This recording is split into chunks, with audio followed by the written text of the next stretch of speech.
Halo, selamat pagi pemirsa. Kami akan hadirkan sejumlah informasi yang tentunya tajam, dalam, dan menghibur. Selama 30 menit ke depan, bersama saya Cili Verlita Aurelia dan rekan saya Naila Novianti di CNN Indonesia News Update. Badan Nasional Pencarian dan Pertolongan atau Basarnas resmi menutup operasi pencarian dan pertolongan korban ambruknya pesantren Al-Khazini di Buduran Sidoarjo, Jawa Timur. Penutupan ini dilakukan pada hari ke-9 operasi, yaitu hari Selasa, 7 Oktober 2025. Direktur Operasi Pencarian dan Pertolongan Basarnas RI, Laksamana Pertama TNI Yudi Bramantyo, menyebut total korban yang berhasil dievakuasi mencapai 171 orang. Dari jumlah tersebut, 104 orang dinyatakan selamat dan 67 orang meninggal dunia, termasuk 8 potongan tubuh atau body part yang berhasil ditemukan. Sementara itu, tim DVI Bidokes Polda Jawa Timur telah berhasil mengidentifikasi 34 jenazah dari total korban yang ditemukan. Kepala Bidang Kedokteran dan Kesehatan Polda Jatim, Kombes Muhammad Kusnan, menjelaskan bahwa di hari ke-9, tim berhasil mengidentifikasi 17 jenazah dari 18 kantong jenazah yang diperiksa, termasuk satu body part yang cocok dengan satu korban. Namun demikian, 33 jenazah lainnya masih belum teridentifikasi dan saat ini proses identifikasi masih terus dilakukan sampai melalui pencocokan data antemortem dan postmortem. Menanggapi tragedi ini, Sekretaris Jenderal Majelis Ulama Indonesia, Amir Syah Tambunan, meminta agar aktivitas di Pondok Pesantren Al-Khazini dihentikan sementara waktu jika hasil pemeriksaan ahli menyatakan bangunan tidak layak digunakan. Amir Syah menegaskan penghentian sementara ini penting demi keamanan dan kenyamanan para santri. Ia juga menekankan pentingnya kepatuhan terhadap standar operasional prosedur atau SOP yang berlaku, termasuk untuk pembangunan pesantren.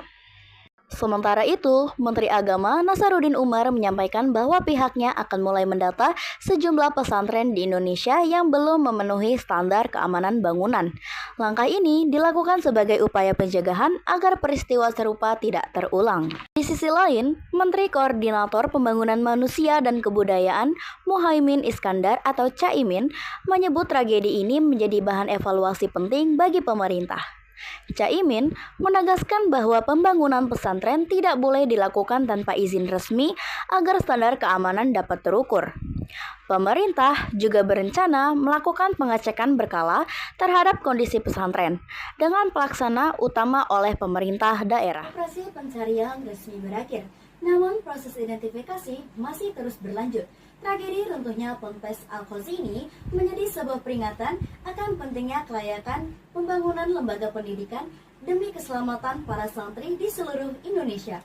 Melaporkan dari Sidoarjo, Jawa Timur, saya Cili Verlita Aurelia dan saya Naila Novianti. Iya tewe. Hah? Pop mie rasa Indomie goreng? Iya, Mau bang, Mau? beli. Aroma dan rasanya legend banget. Baru Pop Mie rasa Indomie goreng. Halo pemirsa, kembali lagi bersama saya Cili Verlita Aurelia Dan saya Naila Novianti. Indonesia semakin dekat untuk menerapkan bahan bakar biodiesel dengan 50% campuran biofuel dengan berbasis minyak kelapa sawit atau B50. Setelah melalui tahap uji coba laboratorium dengan hasil yang memuaskan, kini pemerintah bersiap untuk melanjutkan ke tahap uji jalan. Direktur Bioenergi Kementerian Energi dan Sumber Daya Mineral Edi Wibowo mengatakan bahwa pengujian dilakukan menggunakan mesin berbahan bakar B50 dan hasilnya menunjukkan performa yang baik. Tahapan berikutnya menurut Edi adalah uji jalan serta pengujian pada mesin non-otomotif yang juga menggunakan bahan bakar diesel. Meski demikian, jadwal pelaksanaan uji jalan belum ditetapkan. Pemerintah menargetkan penerapan wajib biodiesel B50 pada tahun 2026. Namun peluncuran program ini kemungkinan tidak akan dimulai pada Januari tahun tersebut. Saat ini, Indonesia telah menerapkan mandatory biodiesel B40, yaitu campuran 40% biofuel sawit dalam solar.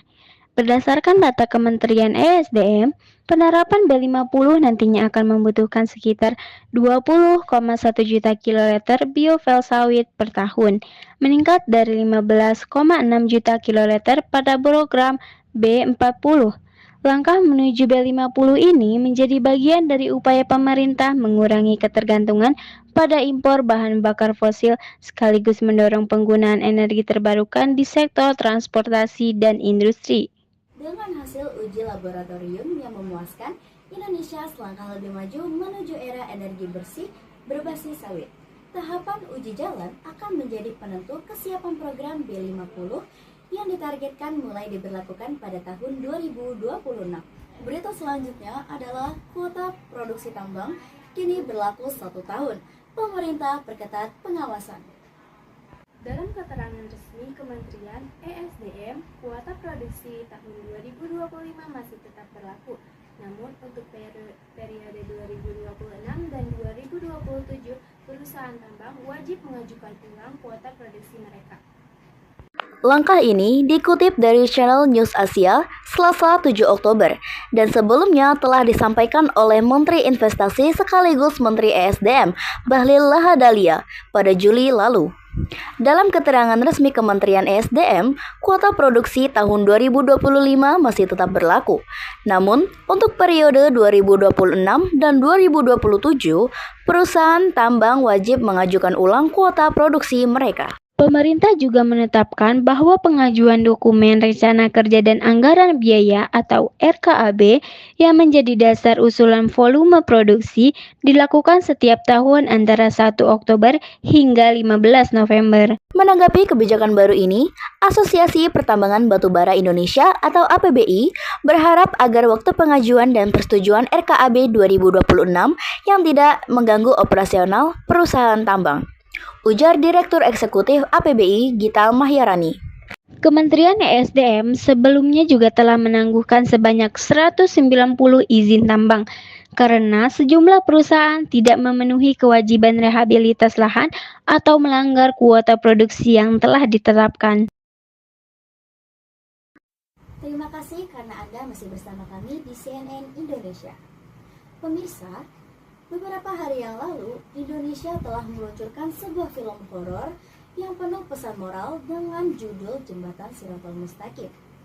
Film ini resmi ditayangkan di seluruh bioskop Indonesia. Film ini menggabungkan elemen horor dengan beberapa kritik sosial terhadap korupsi dan trauma bencana. Untuk menyaksikan penayangan perdana di bioskop dan komentar dari para penonton, langsung saja kita hubungkan ke lokasi bersama presenter Adinda Humaira. Terima kasih Cili, saat ini saya berada di Mall Ciputra Tangerang, di mana para penggemar film mulai berdatangan untuk menyaksikan Jembatan Shirathol Mustaqim. Berdasarkan sinopsis yang beredar, film ini disutradarai oleh Bounty Umbara dan bergenre horor spiritual. Cerita ini bermula dari sang karakter utama yang bernama Arya, diperankan oleh Raihan Khan, yang telah selamat dari terjangan tsunami. Kemudian, ia mulai diteror oleh visi seri mimpi dan penglihatan mengenai jembatan Shirathol Mustaqim yang merupakan simbol metaforik tentang perjalanan manusia setelah mati. Konflik internal muncul ketika Arya menyadari bahwa teror ini tak lepas dari keterlibatan ayahnya pada kasus penggelapan dana bencana, serta rahasia yang selama ini disembunyikan.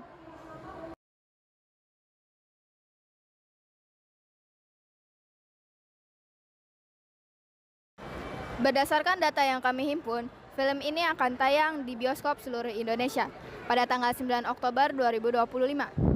Dengan alur yang kompleks dan visual efek yang menantang, film ini tak hanya bertujuan untuk menghibur, tetapi juga mendorong para penonton berpikir mengenai iman, dosa, dan keadilan ilahi.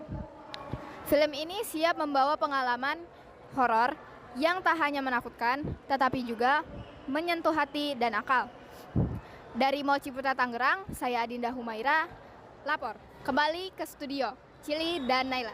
Pemirsa, Jembatan Shirathol Mustaqim adalah film horor spiritual yang menggabungkan antara teror, kritik sosial, dan juga pesan keagamaan. Jadi, yuk jangan lewatkan kesempatan nonton di bioskop kesayangan Anda.